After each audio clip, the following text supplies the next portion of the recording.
하나님께서 저와 여러분에게 제일 원하시는 게 뭐라고 그랬죠? 성경 66권에서 제일 강조하는 게 뭐예요? 다른 질문을 하면 하나님이 여러분을 만드신 목적이 뭐죠? 그 여러분을 만드신 목적이 성경에 기록되어 있고 그것이 성경의 핵심이거든요. 그게 뭐예요? 예? 틀려도 괜찮아요. 대답을 하시는 게 좋아요. 대답을 하면 잘 있게 되거든요. 예? 하나님을 예배하는 것. 예, 아주 좋아요. 여러분, 성경 66권에서 613가지의 율례와 법도가 있다 그래요. 유대 학자들은 하라와 하지 말라는 계명이 613개가 있대요. 근데 그걸 딱 합치면 뭐죠? 예? 뭐예요? 예, 랍비들이 예수님께 묻잖아요. 하나님 주신 계명 가운데 제일 중요한 계명, 큰 계명이 뭡니까? 할 때 마태복음 22장에서 뭐라고 말씀해요? 예, 하나님을 사랑하고 잘 섬겨라. 그게 첫째 계명이다. 그 다음에 두 번째는 옆에 있는 사람을 사랑하고 자기 몸처럼 사랑해라. 그러면 성경 66권에서 제일 강조하는 게 사랑하라예요. 하나님 사랑하고 이웃 사랑해라. 근데 왜 그렇게 요구하시죠? 그 요구하는 목적이 있잖아요. 신명기 10장 한번 그 뒤에 구절인데요. 처음 구절은 아니에요. 신명기 10장 12절로 13절에 그렇게 요구하시는 목적을 기록해 놓고 있어요. 찾으셨으면 한 목소리로 같이 읽습니다. 이스라엘아, 내 하나님 여호와께서 내게 요구하시는 것이 무엇이냐? 곧 내 하나님 여호와를 경외하여 그의 모든 도를 행하고 그를 사랑하며 마음을 다하고 뜻을 다하여 내 하나님 여호와를 섬기고 그랬어요. 그러니까 성경에서 우리에게 제일 요구하는 게 뭐라고요? 하나님이 요구하는 게 뭐예요? 하나님을 사랑하고 잘 섬겨라예요. 하나님 사랑하고 잘 섬겨라. 그러면 요구할 때는 목적이 있다고요. 무엇 때문에 그렇게 사랑하라고 할까? 하나님 사랑하고 옆에 있는 사람을 사랑하라고 할까? 그 다음 구절 13절을 같이 읽어요. 시작. 내가 오늘 내 행복을 위하여 내게 명하는 여호와의 명령과 규례를 지킬 것이 아니냐. 아멘입니까? 세상의 부모도 자식들한테 요구하는 게 많아요. 하라 하지 말라가 참 많아요. 애들이 부모를 싫어합니다. 애들의 꿈은 빨리 어른 되는 거예요. 그래서 이 억압과 압박에서 벗어나리라. 난 벗어나 보세요. 그 인생이 얼마나 힘든지. 그럼 부모가 이렇게 많은 요구를 하는 목적이 뭐예요? 예? 예? 자식들 잘 되라고 요구하는 거예요. 잘 되라고. 그러면 나중에 덕 좀 보려고? 노후에 덕 좀 보시려고요? 목적이 그거예요? 아니요. 그럼 하나님께서도 우리에게 이렇게 요구하시는데 목적이 뭐라고요? 아니, 당신 잘 섬기고 사랑하래요. 그러면 당신 덕 보려고? 우리 같은 인간이 하나님 사랑해봤자 얼마나 사랑한다고요. 우리가 하나님 위해서 헌신한다고 하는데 헌신해봤자 그게 하나님께 무슨 큰 유익이 됩니까? 여러분, 헌신 가운데 제일 큰 헌신이 물질의 헌신이라고 생각하는데 주님 뭐라고 그래요? 너희가 내게 가져온 그 재물, 야, 그건 안 갖고 와도 괜찮다. 왜? 그 재물이 다 소, 양인데 산에 있는 짐승이 다 내 거다. 이 세상에 만드는 다 것이 다 내 건데 금은 보화가 다 내 건데 내가 뭐가 부족해서 너한테 그걸 요구하냐 그래요. 착각하지 말라는 거예요. 그러니까 그분이 요구하는 목적이 뭐라고요? 그래야 네가 행복하다. 믿습니까? 인간은 영물이라고요. 영혼이 있단 말이죠. 하나님이 자기 영혼을 자기 형상을 우리에게 넣어줬단 말이죠. 그 목적이 뭐예요? 하나님과 사랑의 교제를 할 수 있는 유일한 존재로 만드신 거예요. 그래야 행복하다는 거예요. 사랑해야 행복한 거예요. 사랑을 해야 행복해요. 자, 그러면 우리가 육체를 가지고 있기 때문에 또 육체를 가진 사람을 사랑해 행복하도록 돼 있어요. 그래서 에덴 동산에서 하나님과 교제를 해요. 파라다이스예요. 완벽한 환경이에요. 그런데도 뭔가 부족해, 아담이. 그래서 만들어진 게 하와 아닙니까? 그러니까 인간은 완벽한 환경 속에 하나님과 교제하고 있어도 뭔가 2% 부족한 게 있는 거예요. 그래서 가정을 만들어 주신 거예요. 그래서 하나님 만든 신적 기관은 첫째 교회. 하나님을 사랑을 깨닫고 하나님 사랑하는 법을 배우라고 교회를 만들어 놓으셨고, 옆에 있는 사람을 사랑하고 사랑받으면서 사랑을 배우면서 행복하라고 가정을 만들어 놓으신 거예요. 믿습니까? 그래서 여러분들은 교회와 가정을 통해서 첫 번째 목적이 뭐라고요? 행복하셔야 돼요. 행복하시길 축복해요. 하나님이 저와 여러분을 만드신 두 번째 목적이 뭐죠? 그게 창세기 1장 28절이에요. 시작.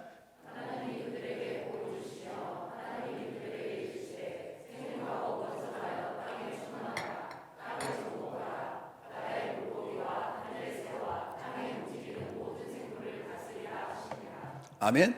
하나님이 인간을 창조하시고 당신의 형상을 넣으셨다고요.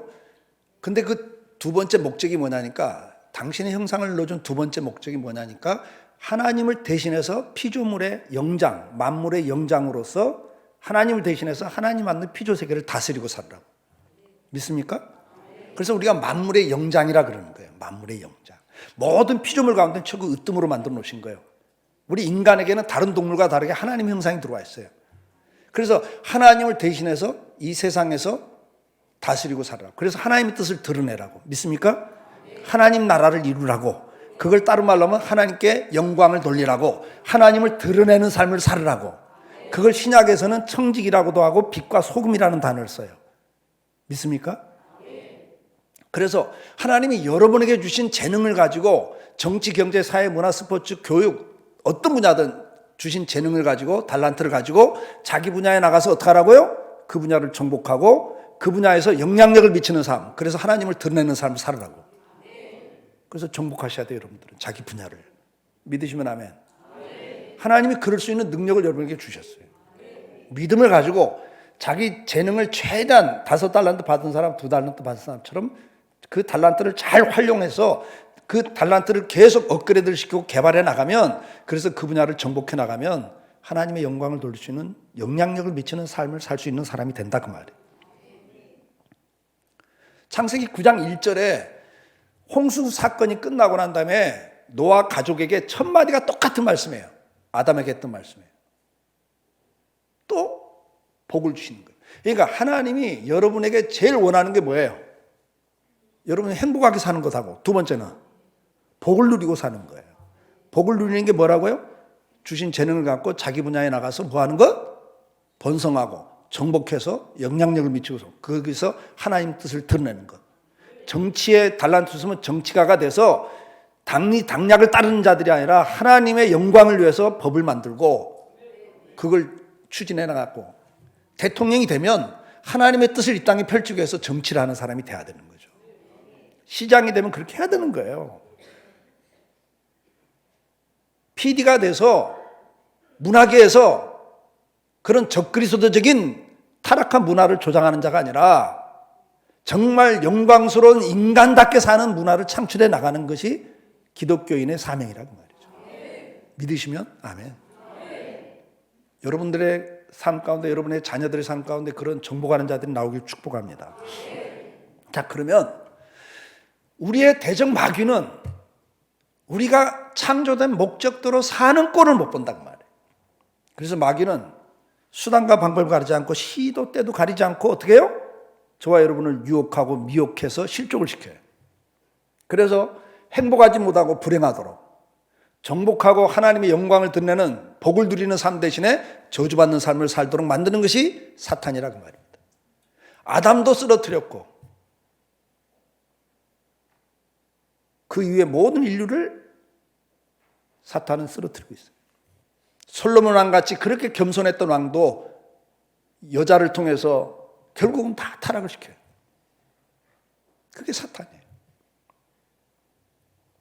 자, 그러면 사탄이 우리를 공격하고 우리를 무너뜨리는 무기가 있어요. 무기.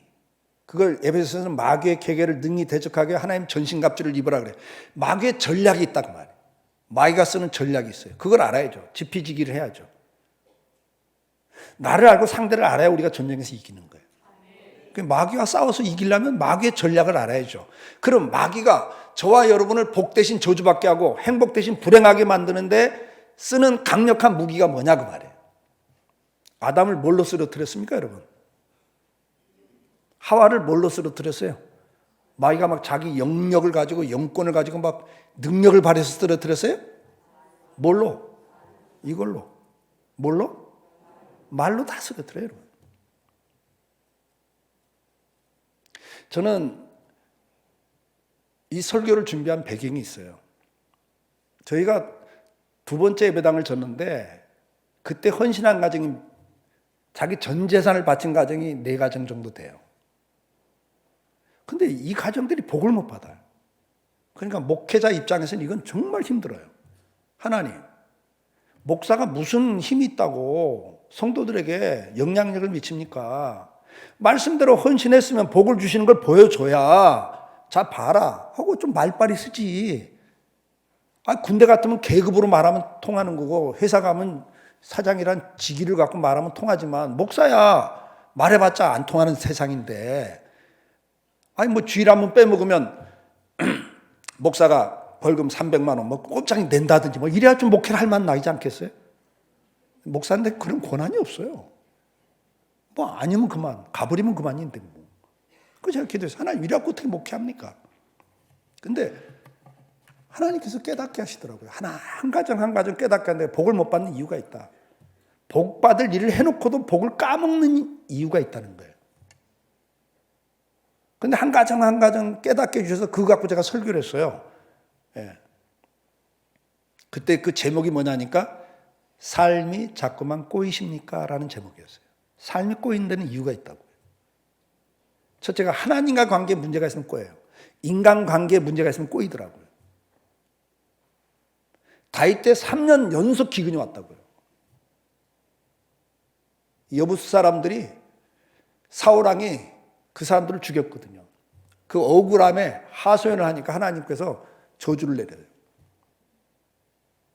그러니까 인간관계에서 뭐가 묶인 게 있으면 인생이 꼬이더라고요.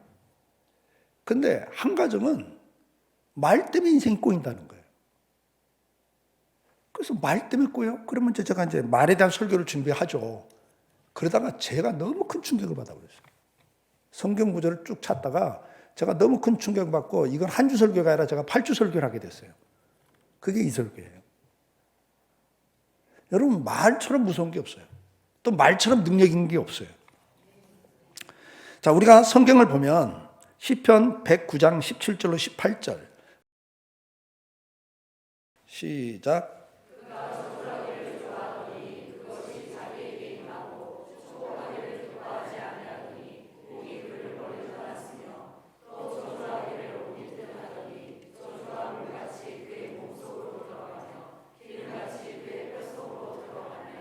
자, 성경에 보니까 뭐라고 그래요?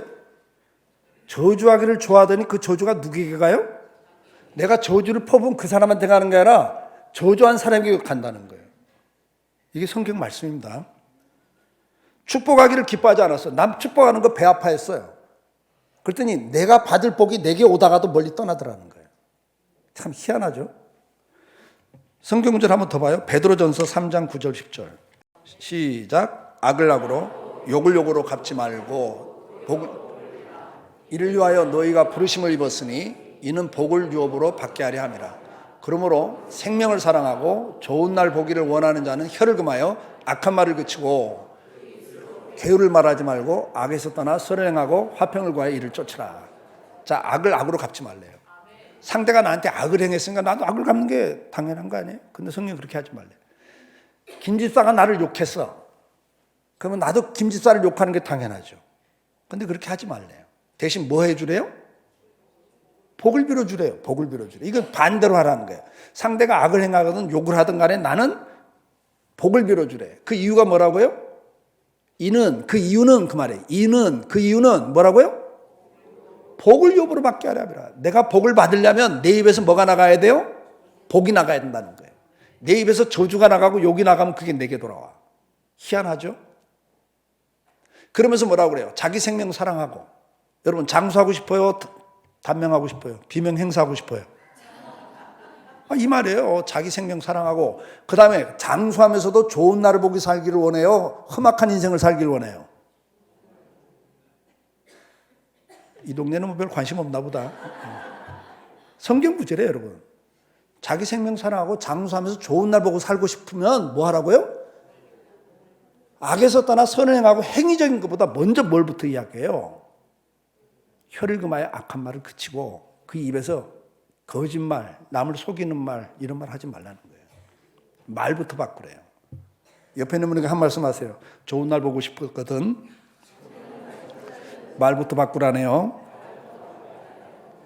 이게 성경 말씀이에요. 이철호 목사 이야기가 아니고 성경 말씀이에요, 여러분. 자, 우리가 성경을 보자고요. 민수기 20장 10절로 12절 말씀.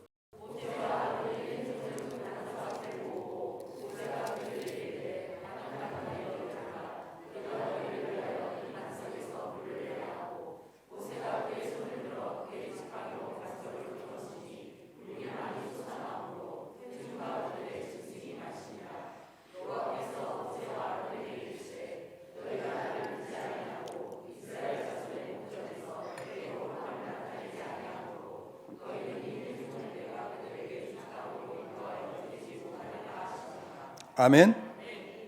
자, 여러분 보세요. 저는 이 성경 구절을 읽다가 소름이 끼쳤어요. 모세가 40년을 충성해요. 40년을 충성합니다.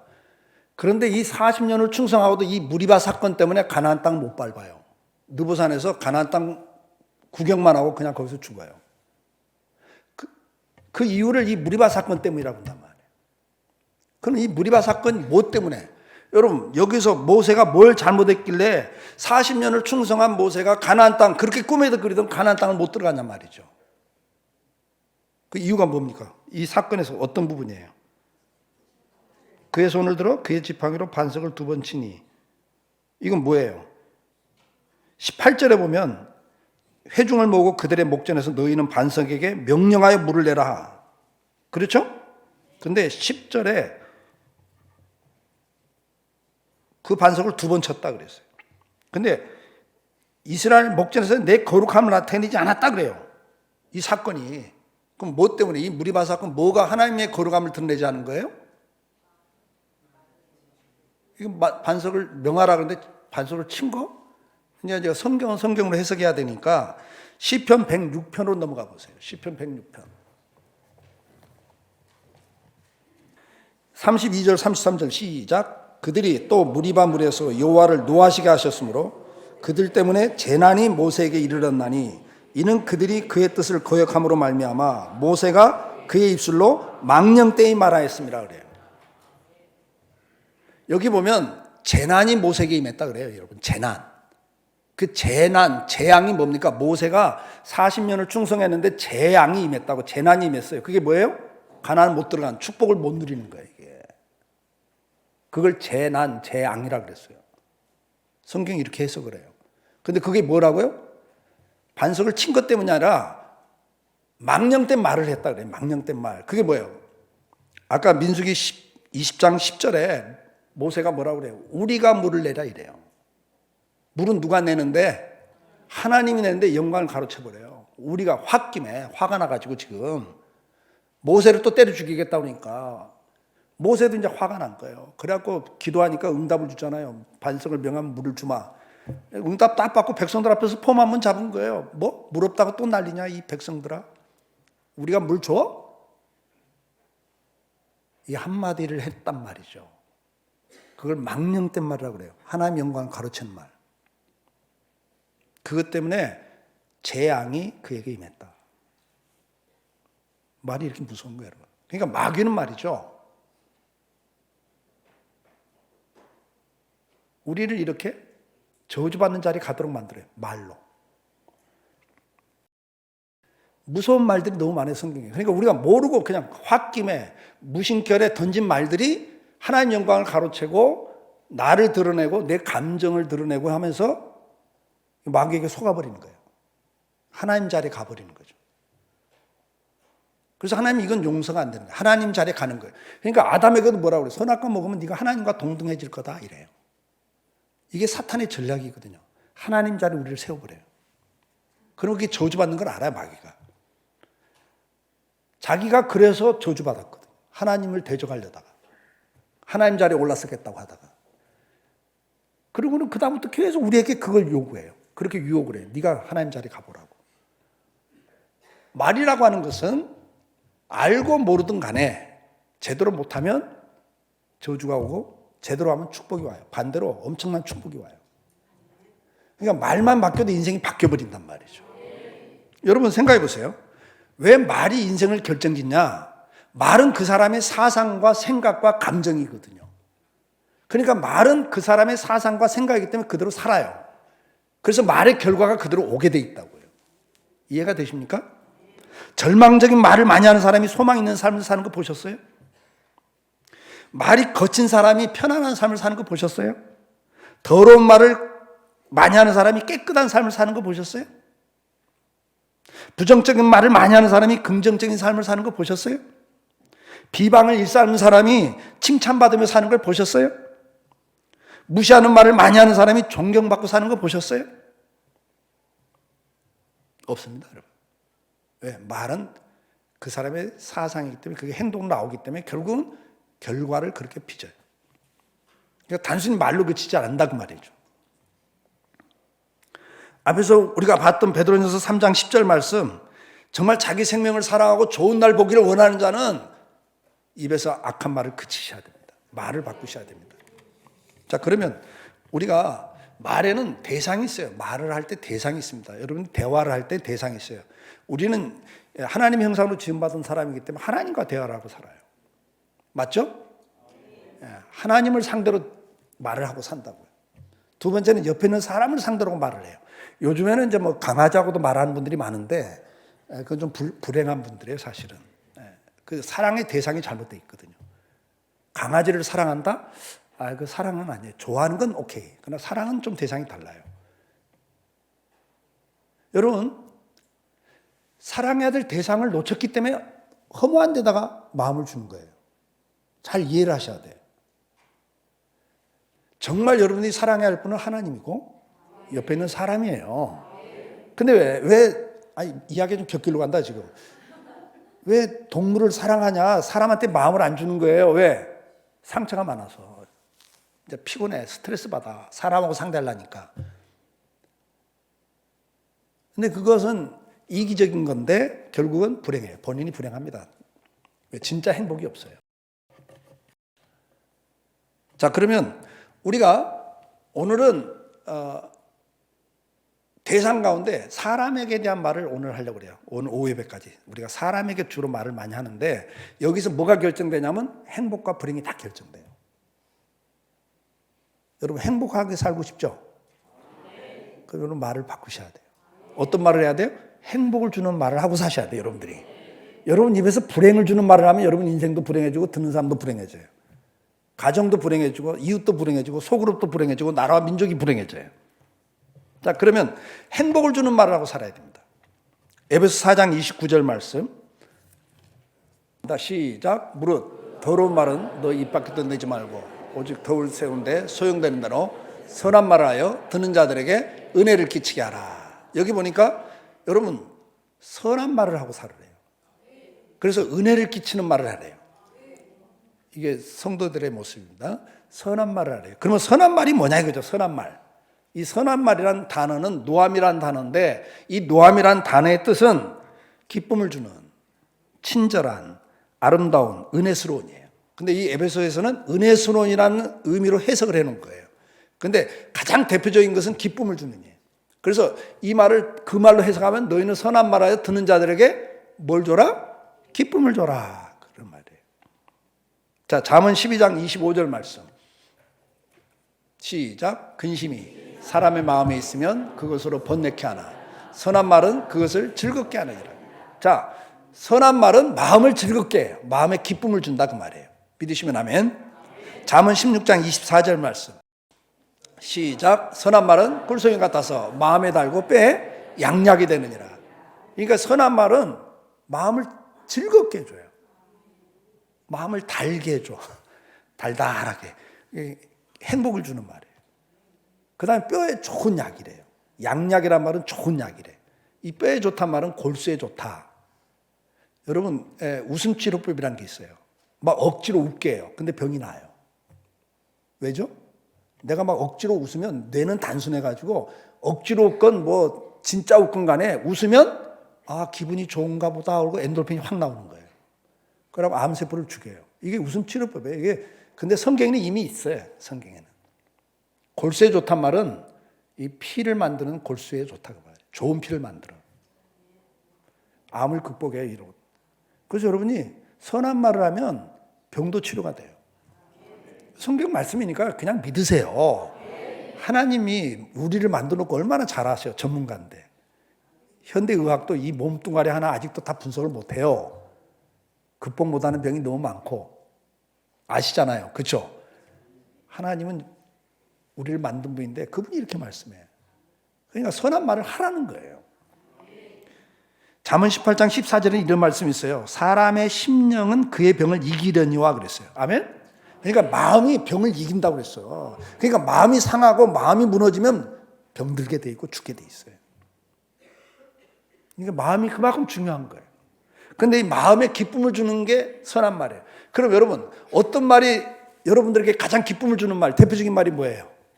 무슨 말을 할 때 기분이 좋아요? 들을 때 기분이 좋은 말 뭐예요? 네, 칭찬. 칭찬입니다. 사람은 인정받는 욕구가 있어요. 칭찬은 인정해주는 말이거든요. 자, 창세기 1장 27절에 보면 하나님의 형상으로 지음받았다 그랬어요. 인간은. 그리고 잠언 17장 5절에 보면 뭐라고 말씀합니까? 시작.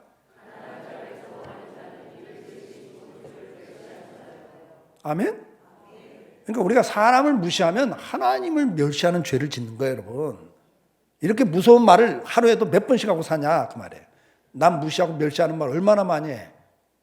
아이고, 그냥 제대로 되지도 못해놓고 꼴값 떠네. 아이고, 그 모습에 뭘 가지고 별소리를 다 하잖아. 무시하고 멸시하는 말을. 근데 그건 그를 지으신 하나님을 멸시하는 죄라고. 그러니까 이런 죄를 지니까 복을 못 받아요, 여러분이. 마태복음 25장 40절에도 작은 자에게 하는 것이 하나님께 한 거라고 그랬어요. 믿으시면 아멘. 그러면 칭찬이라고 하는 것은 결국 뭐냐? 그를 지으신 하나님을 찬양하는 말이에요, 여러분. 그 사람의 장점, 그 사람의 인정해 주는 말을 하는 것은 그를 지으신 하나님께 영광을 돌리는 말을 하는 거예요. 그래서 하나님께도 이게 복이 되거니와 듣는 사람이 기쁨을 가져요. 잠언 27장 21절 말씀 한번 같이 읽어보겠습니다. 시작. 도가니로 은을, 풀무로 금을, 칭찬으로 사람을 실현하느니라. 도가니는 뭐죠 이게? 도가니 탕이 아니에요. 여기 도가니는 용광로를 말해요. 용광로를 옛날에 도가니라고 그랬어요. 용광로에서 풀무로 재련을 한단 말이에요. 금이나 은을 재련하는 것처럼 사람을 제대로 된 사람을 만드는 건 뭐다? 칭찬이라는 거예요. 여러분. 칭찬. 이걸 아셔야 돼요. 잘되게 해보려고 날마다 지적하고 비난하고 비평하고 원망하고 불평하는데 인생 망쳐요. 여러분. 칭찬을 하셔야 사람은 바뀝니다. 송기름 목사가 쓴 책에 보면 어떤 남편이 퇴근하면 그냥 양말을 벗어도 아무 데나 던져놔. 옷을 벗어도 아무 데나 던져놔. 저랑 비슷해요. 그냥 아무 데나 던져놔요. 그러니까 부인이 여보 제발 좀 정돈 좀 하라고. 벗으면 좀 제자리 갖다 놓으라고. 양말 벗으면 좀 이게 세탁기인데 갖다 놓고. 될까 안 될까요? 안 돼. 따져도 안 되고 뭐라고 해도 안 되고 날마다 싸워. 근데 애들까지 꼭 안 좋은 건 지혜비 닮아가지고 팬티가 서랍에서 나오고 침대 밑에서 나오고 그러니까 너희까지 그러면 나 어떻게 살아 이놈들하고 머리를 써갖고 방마다 바구니 하나씩 갖다 놓고 여기다 넣으라고. 안 넣어 거기도.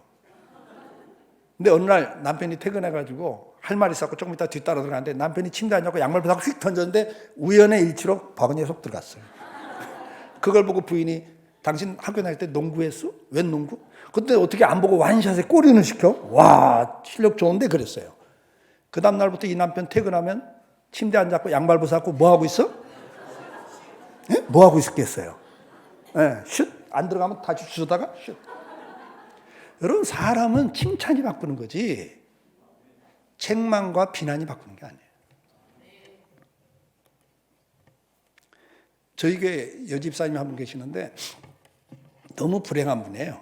네, 너무 불행. 어릴 때 부모 돌아가셨고 고아처럼 커갖고 어떻게 결혼했는데 딸 하나는 낳고 남편이 죽었어요. 그러니까 너무 뭐 고생만 하고 산 분이에요. 그러다가 재혼을 해갖고 저희 교회 왔어요. 그런데 이제 그 또 자식 하나 있는 남편과 재혼했는데 이 남편이 그 트럭 하나 조그만 거 끌고 다니면서 이렇게 하수도도 고치고 막 이렇게 이제 하는 분이에요. 근데 문제는 뭐냐니까 하루 벌어서 자기 혼자 먹고 들어와 버려. 그냥 하루 벌어서 그냥 자기 혼자 다 마시고 들어와. 그러니까 대책이 없어요. 그러니까 정말 이 분은 복이 없어. 예. 정말 부모 복도 없고 남편 복도 없어요. 재혼했는데 남편이 또 그 모양이에요.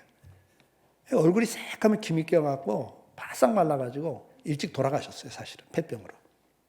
근데 이분이 그냥 리아카나 버스 정점에다 갖다 놓고 겨울에는 붕어빵 팔고 여름에는 이제 뭐 과일 좀 띄어다 팔고 이렇게 하면서 겨우 먹고 살아요. 근데 이 설교를 들었어요. 남편 칭찬하라는데 남편이 칭찬할 게 있어야지. 왼수도 그런 왼수가 없는데.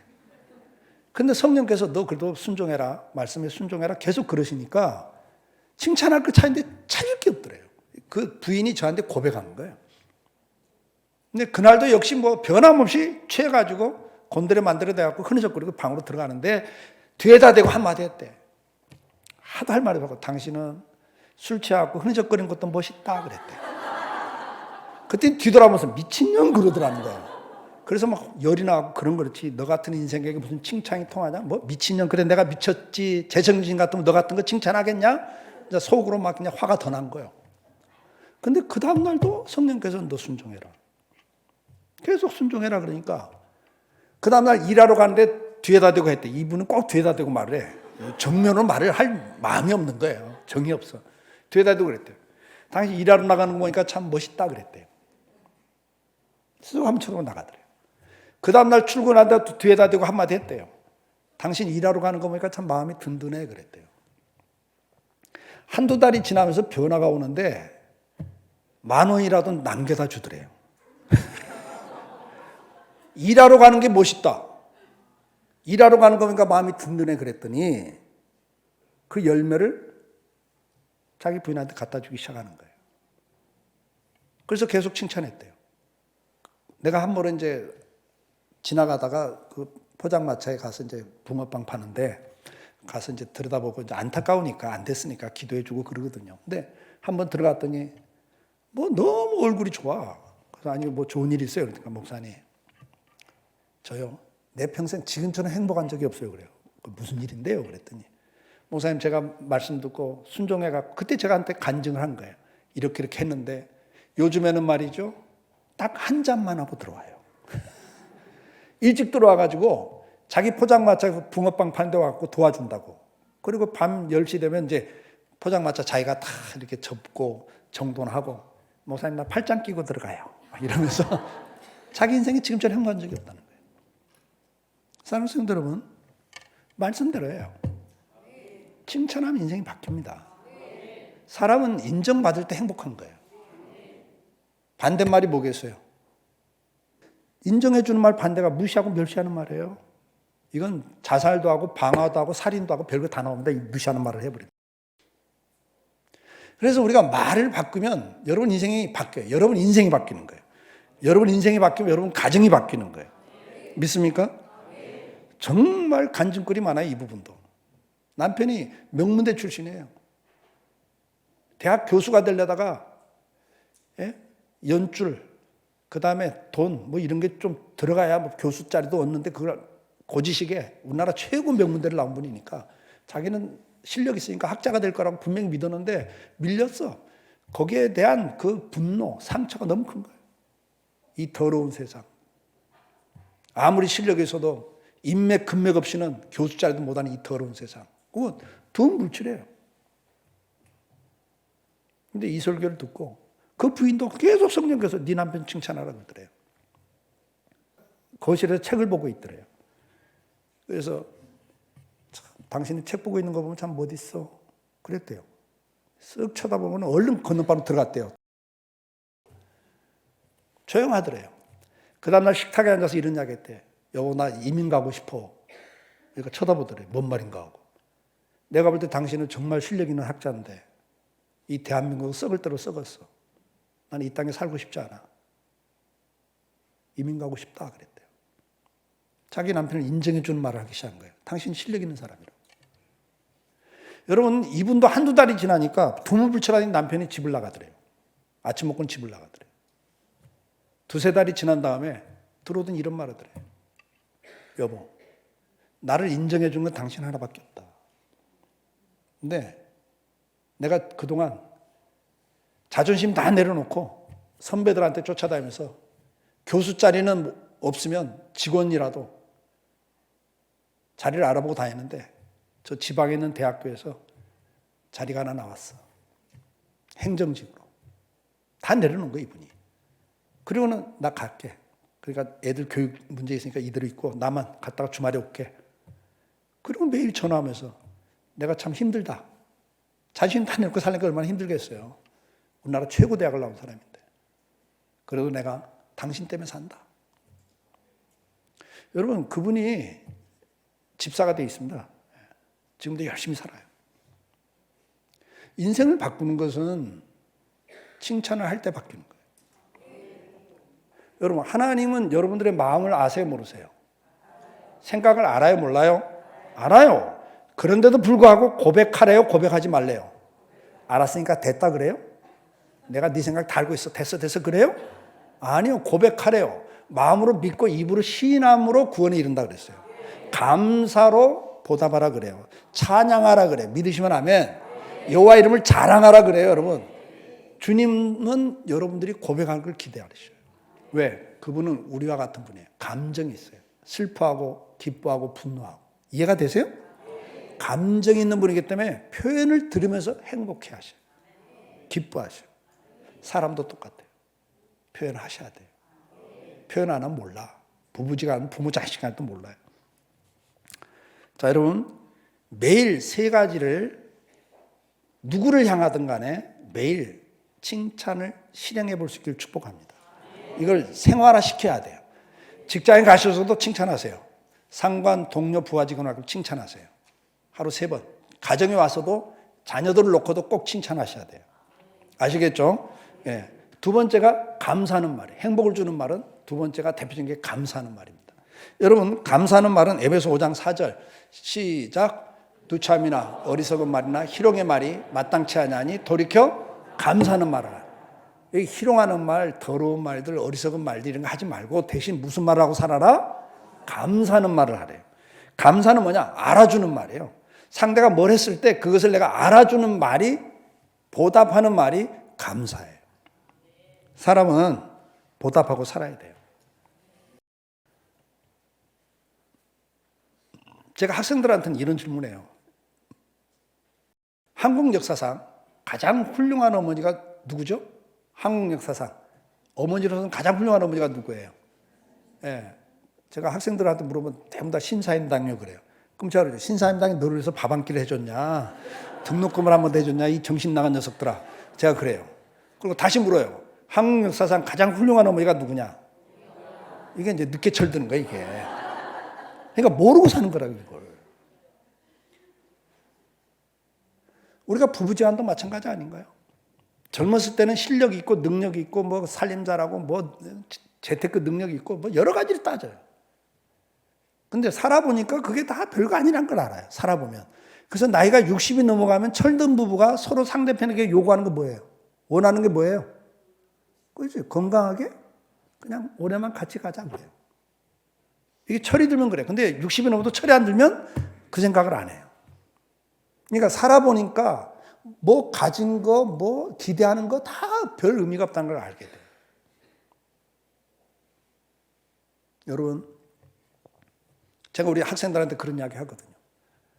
엄마 아빠가 나를 위해서 뭐 해준 게 뭐 있다고. 내가 그러죠. 이 녀석들아, 너희 엄마 아빠가 오늘 교통사고로 두 분이 돌아가셨어.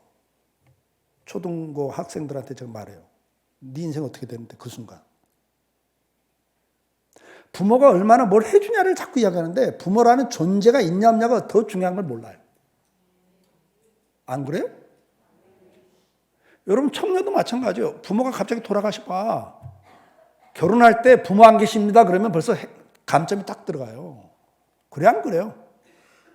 부모가 안 계신다면 감점이 됩니다. 왜? 보고 드는 게 별로 없겠네 이러는 거예요. 존재가 중요한 거예요. 존재 자체가.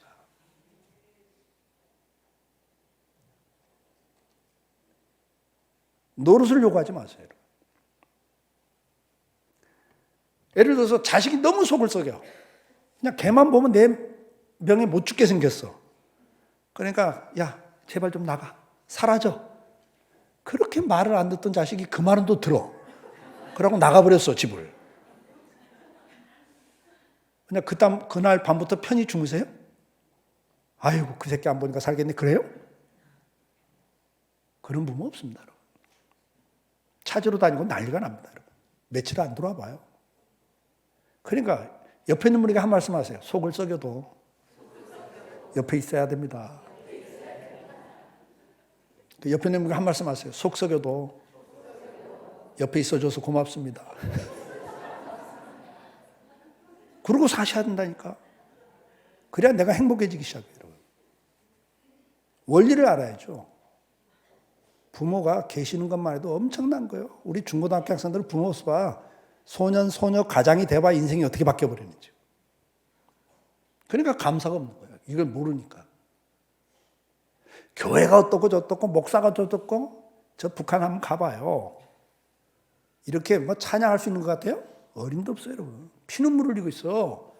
예배 못 드리는 것이 고난의 행군 때 자식들이 굶어 죽어가는 그 고난의 행군 때도 그 노인분이 지하교인이 편지를 보낸 걸 내가 중국에서 읽었다고요. 내게 고통은 배고픔의 고통이 아니었습니다. 예배 못 드리는 것이 내게는 가장 큰 고통입니다. 그걸 아세요? 여러분들은 뭐 예배 너무 많아서 탈이라고 난리잖아. 뭐 이렇게 많냐고. 복에 겨워서 지금 엉뚱한 말씀 하시는 거예요. 감사하고 살 수 있기를 축복합니다. 네? 저희 장로님 간증, 일반 직장 생활하는 분들 위해서 간증하고 이건 꼭 해야 될 것 같아요. 부산 동아대 출신이에요. 지방대 출신. 인천에 상장회사, 자동차 부품회사 큰 회사에 입사를 해서 인천으로 이사를 오면서 저희 교회 온 거예요. 근데 지방대 출신이 평상으로 들어갔는데 제가 만나면 꼭 그러거든요. 당신 그 회사를 정복하십시오. 임원 자리에 가셔야 됩니다. 그래서 영향력을 있는 자리에 가셔야 됩니다. 그래서 그리스도인으로 빛이 나야 됩니다. 크리스찬으로서 어떻게 살아가는지, 직장생활을 어떻게 하는지를 보여줘야 됩니다. 제가 꼭 이런 이야기를 하거든요. 근데 그분이 그런 말 하더라고요. 자기가 지방대 출신으로 상장회사에서 최고 올라가면 과장, 기적 같으면 차장까지. 임원 자리는 명문대 출신도 3%가 안 됩니다. 그 자리에 올라가는 프로테이지가. 그러니까 자기들은 아예 인사 평가할 때 지방대 출신 아예 빼놓는데요.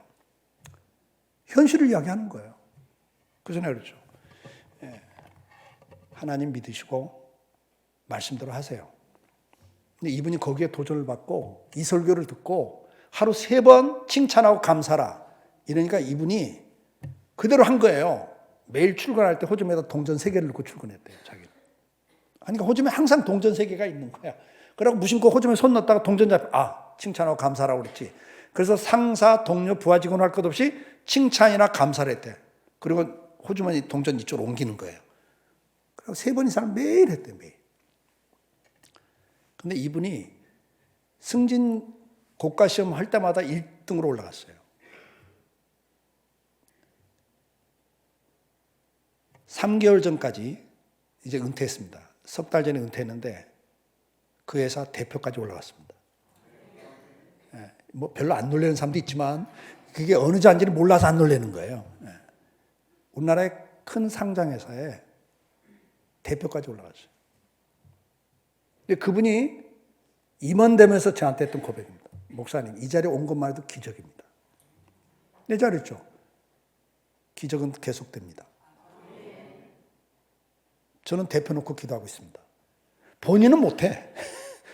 목사는 하는 거예요. 그러더니 도전받고 하더라고요. 됐어요. 근데 그분이 이런 고백을 했어요, 저한테. 목사님, 제가 오늘 이 자리에 있는 것은 바로 이것 때문입니다. 그분은 매년 말에 대한 설교, 옛날에 CD였잖아요. 매년 연말이 되면 CD를 꼭 한번 다시 듣는데, 자기는. 말에 대한 설교를 다시 듣고, 그 다음에 플래너에다가 꼭 앞에다가 말에 대한 설교를 요약해서 딱 적어놓고 자기 실천 항목에 하루 3번 이상 칭찬과 감사하기 이걸 해놓고 계속 자기는 실천했대요. 근데 자기가 인사 담당이 되고 보니까 자기가 계속 승진 1순위가 되는 이유를 알겠더래요. 차장끼리 경쟁을 하고 부장이 올라가는데 인사 고가를 놓고 서로 경쟁하는데 상대는 이쪽을 은근히 문제 있다는 식으로 좀 무능하다는 식으로 은근히 이제 사람들 만나면 폄하를 해야 하잖아요. 자기가 올라가기 위해서. 근데 우리 장로님은 그때 집사 때인데 자기는 뭐예요? 배운 게 칭찬하라고 그랬으니까 그 사람을 칭찬했대요. 그러면 자기가 불리하죠. 저쪽은 나를 이렇게 문제 있는 사람으로 잠깐씩 이렇게 깎아내리는데 이 사람은 저 사람 칭찬하니까 자기가 불리하죠. 그래도 말씀에 순종하게 해서 그냥 했대요. 근데 나중에 자기가 인사 담당 임원이 되고 보니까 자기 밑에 있는 부하들이 그렇게 하더래. 근데 보니까 뭐예요? 은근히 상대를 이렇게 깎아내리는 사람 보면서 무슨 생각이 드냐니까 이 친구는 어디 가서 나에 대해서도 저렇게 부정적인 이야기 할 친구구만. 그 생각이 딱 들더래요. 그러니까 점수를 줄 수가 없더래요. 자기가 이해가 됐대요. 아, 그렇구나. 중국 공장 책임자로 갔어요. 우리나라 최고 엘리트가 거기 갔는데 계속 적자. 그러니까 회장이 네가 가라고 갔어요. 우리 장로님이 가갖고 1년 반 만에 흑자로 돌려놨어요. 한국에 본사 출장 왔을 때 왔는데 고백을 하더라고요. 어떻게 그렇게 했냐니까. 목사님, 제가 매일 먼저 첫 출근하는데 어느 날 생산 나 있는 직원 하나가 일찍 왔대. 개인 볼일 때문에 일찍 나왔는데 야, 당신 정말 훌륭하다. 귀하다. 오늘 당신 1등으로 출근했다. 와, 고맙다. 이랬대요. 자기 볼일 일찍 온 거예요, 그날. 근데 사장이 자기를 그렇게 칭찬해버리니까 그 다음날부터 이 친구가 계속 1등 나온대, 그냥. 여러분, 만나는 직원들한테 계속 그랬대요. 말단 직원에서부터 다. 근데 생산성이 확 올라가더래요. 불량률을 확 주는 거예요. 그러면서 흑자로 돌아갔다는 거예요. 사랑하는 여러분, 칭찬은 고래도 춤추게 한다는 책이 있어요. 그렇죠? 칭찬과 감사는 다른 사람을 행복하게 해줍니다. 근데 그게 내게 돌아와요. 오늘부터 여러분들 하루 3번 이상 칭찬과 감사를 함으로 여러분 가정 식구들을 행복하게 할 수 있는 피스메이커가 되길, 행복 바이러스가 되길 축복합니다.